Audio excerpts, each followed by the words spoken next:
our attention to the Prime Minister will offer a formal apology to the victims of institutional abuse. There's also a conversation about compensation that comes as a result of this, but the Prime Minister said this in Parliament today about where we're going to go next week.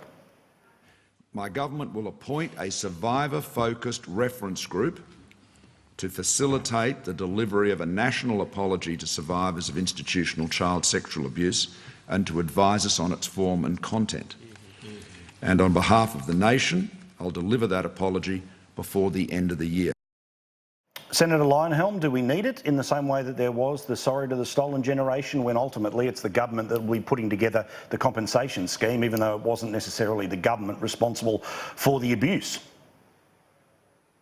Yes, that's a very good point. It wasn't the government responsible for the abuse, and should the government be apologising on behalf of the Australian people who weren't the perpetrators? I think that's a very good question. If I was a victim, if I was one of the victims, I was sort of thinking what would make me happy. I'd rather have an apology from the perpetrators, and I'd also absolutely like to know that those perpetrators and anybody who is likely to follow them was off the scene, unable to get up to their evil ways ever again.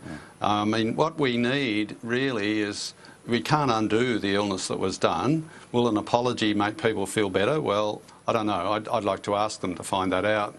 Maybe it would, maybe it wouldn't. But the most important thing is that it doesn't ever happen again. We've got to be absolutely sure that we learn from it. Certainly my view is that the apology does no harm.